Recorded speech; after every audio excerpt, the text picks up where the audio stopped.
Mars के साथ एक ऐसा मसला है जिसको ना साइंस के दम पर ठीक किया जा सकता है ना ही किसी और तरीके से। कहते हैं मार्स एक लाइफलेस प्लेनेट है जहां नेचुरल जिंदगी पॉसिबल नहीं है। साइंस ने वहां इंसानों को टेक्नोलॉजी के दम पर जिंदा रखने के लिए तरीके तो ढूंढ लिए हैं, लेकिन इंसानी उम्मीदों के नए मरकज इस खामोश लाल प्लेनेट के शायद कुछ और ही प्लान्स है। यहाँ एक ऐसा खतरनाक फिनोमिनान पाया जाता है जो नासा के अपॉर्चुनिटी रोवर की जान ले चुका है। एक बार फिर से अनजान सच में आपका स्वागत है। दोस्तों, मार्स के इस खास मसले पर डिस्कशन करने से पहले हमें यह जानना होगा कि क्यों हम अपना सब कुछ दांव पर लगाकर 21 करोड़ किलोमीटर दूर एक बंजर प्लेनेट से उम्मीद लगाए बैठे हैं। देखिए, साइंसदानों का मानना है कि अर्थ पर इंसानों के लिए अभी तक जो नेचुरल रिसोर्सेज है वो आहिस्ता आहिस्ता खत्म होते जा रहा है। ग्लेशियर मेल्ट हो रहे हैं, रिवर्स सूख रही है और इक्वेटर के पास रहना दिन ब दिन मुश्किल होता जा रहा है। एस्टिमेट के मुताबिक ईयर 2100 तक अगर हम ग्रीन हाउस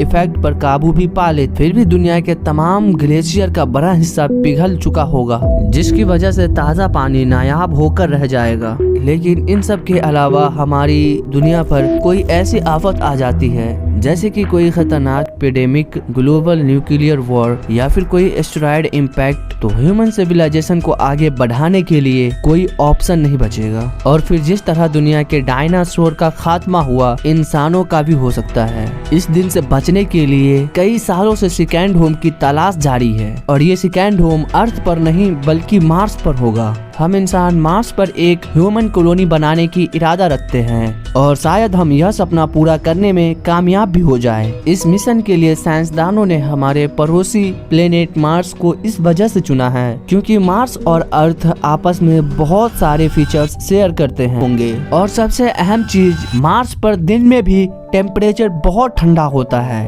अक्सर -6 डिग्री सेल्सियस तक, और रात को तो और भी ज्यादा ठंड बढ़ जाती है। इंसानी जिस्म को बचाने के लिए स्ट्रॉन्ग प्रोटेक्टिव सूट और हीट शेल्टर्स चाहिए होंगे। और हाँ, वहाँ अगर सब चीजें मिल भी जाए तब भी आप फ्रीली नहीं घूम सकते क्योंकि मार्स का अपना कोई स्ट्रॉन्ग मैग्नेटिक फील्ड नहीं है जो इंसानों को सूरज की खतरनाक रेडिएशन से बचा सके। अगर मार्स पर सूरज की रेडिएशन से बचा नहीं गया तो वो कैंसर जैसे बीमारी में बदल सकती है। अब इन सब मसलों से निपटने के लिए साइंटिफिक कम्युनिटी पिछले कई सालों से काम करती आ रही है। जैसे मार्स पर ऑक्सीजन बनाने के लिए नासा का मॉक्सी नामी प्रोजेक्ट है जो मार्स पर कार्बन डाइऑक्साइड से ऑक्सीजन बनाने का काम कर रहा है। मॉक्सी इस कार्बन डाइऑक्साइड गैस को कंप्रेस और हीट करके उसमें से ऑक्सीजन निकालने का काम करेगा। इस प्रोसेस के लिए इलेक्ट्रिसिटी चाहिए होगी जो कि सोलर पैनल से जनरेट होगी। इसी तरह वहाँ ठंड से बचने के लिए साइंटिस्ट ने इन्फ्लेटेबल हैबिटेट्स और अंडरग्राउंड बेसेस डिजाइन किए हैं। इन बेसिस को मार्स के रेगिस्तान में या पहाड़ों के नीचे बनाने का आइडिया है। रेडिएशन से बचने के लिए या तो मार्स की मिट्टी से बंकर्स बनाए जाएंगे या फिर स्पेशली डिज हैवी शिल्डेड और शील्ड्स तैयार किए जाए। कुछ लोग सजेस्ट कर रहे हैं कि मार्स की केव्स यानी गारों को भी इस्तेमाल किया जा सकता है। मार्स पर पानी के हल के लिए भी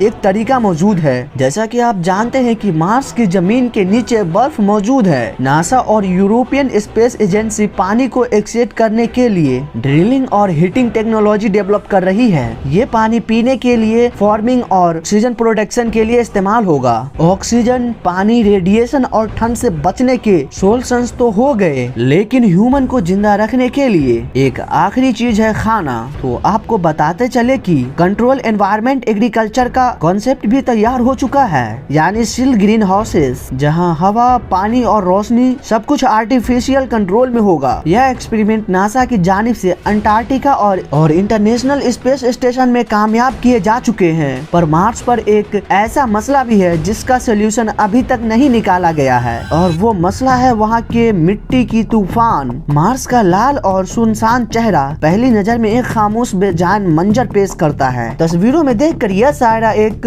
पुरसुकून और लाइफलेस जगह लगती है। हर तरफ तरफ फैले रेगिस्तान, पत्थर और हल्की सी हवा की सीटी, जैसे वक्त यहाँ रुक गया हो। मगर इस वीडियो में देखे मार्स के होराइजन पर कुछ उभर रहा है, एक दहशतनाक दीवार। यह कुछ और नहीं बल्कि मार्स की तूफान का मंजर है, और ये कोई आम डस्ट स्टॉर्म नहीं है। ड्राई आइस की सब्लिमेशन यानी जमी हुई कार्बन डाइऑक्साइड बर्फ का सीधा हवा में तब्दील होना इतनी तेज हवा पैदा करता है कि मार्स पर सबसे खतरनाक तूफान उभर उठते हैं। ये आंधियां सिर्फ एक शहर या कॉन्टिनेंट जितना हिस्सा नहीं बल्कि पूरे के पूरे प्लेनेट को निगल लेती है, और ये सुपर स्टॉर्मर्स तकरीबन हर 3 साल में मार्स पर उभरते हैं। इन तूफानों का गर्द इतना घना होता है कि महीनों तक सूरज की रोशनी मार्स तक नहीं पहुंच पाती, और ये इंसानी टेक्नोलॉजी के लिए एक बहुत बड़ा खतरा है। सोलर पैनल से लेकर कम्युनिकेशन सिस्टम तक सब कुछ फेल हो सकता है। अगर इंसान मार्स पर कॉलोनी बनाना चाहता है तो इन तूफानों का सामना करना होगा। लेकिन मसला यह है कि अभी तक इन तूफानों की असल वजह नहीं समझ सके। शायद हमें इसके बारे में थोड़ा आइडिया जरूर है, लेकिन इन तूफानों को रोकना हम अर्थ पर नहीं कर पाए तो मार्स की क्या बात करें। मार्स हमेशा से डस्ट स्टॉर्म का शिकार नहीं था।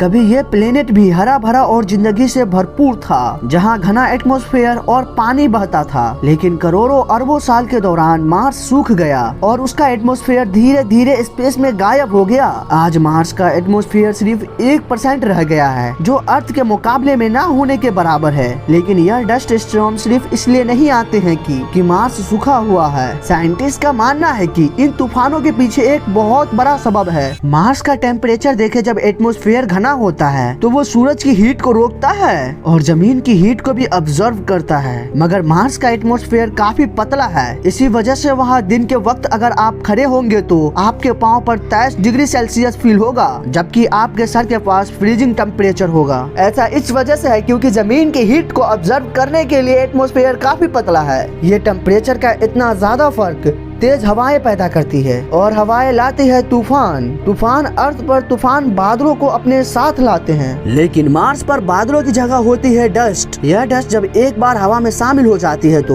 ग्रेविटी कम होने की वजह से यह महीनों तक वापस जमीन पर नहीं आती, जिसकी वजह से दिनों नहीं बल्कि महीनों तक मार्स के गिर्द मिट्टी के लेयर खड़ी रहती है। डस्ट स्टॉर्म्स के दौरान मार्स पर wind speed 160 kilometre per hour तक पहुँच जाती है। इतनी तेज हवाएं अर्थ पर घरों की छत उड़ा देती है, बिलबोर्ड्स और पेड़ उखड़ जाते हैं। लेकिन हमें खतरा मार्स की तेज हवाएं से हरगिज नहीं है, क्योंकि इन हवाओं में कोई ताकत नहीं होता। कंप्रेशन के लिए देखा जाए तो मार्स के 100 किलोमीटर पर आवर की हवा अर्थ के सिर्फ 10 किलोमीटर पर आवर की हवा जितना ताकत रखती है, और इसी वजह से वहाँ का पतला एटमॉस्फेयर ही है। हमें खतरा वहाँ की तेज हवाओं से नहीं बल्कि इन डस्ट स्टॉर्म्स की वजह से ब्लॉक होने वाली सनलाइट से है, क्योंकि अभी तक वहाँ ह्यूमन कॉलोनी को जिंदा रखने के लिए जितने भी सोल सेंस है वहाँ के सोलर पावर के गिर्द घूम रहे हैं। अगर कई महीनों तक हमें सोलर पावर ना मिले तो वहाँ जिंदगी की गाड़ी रुक सकती है। 24 जनवरी 2004 को नासा का अपॉर्चुनिटी रोवर मार्स पर लैंड करता है। इसका मिशन तो वैसे 90 दिनों का था, लेकिन अगले 15 साल मार्स की जमीन पर लगातार एक्सपेरिमेंट करता रहा। पर एक दिन इसका सामना हुआ एक बहुत बड़े डस्ट स्टॉर्म से।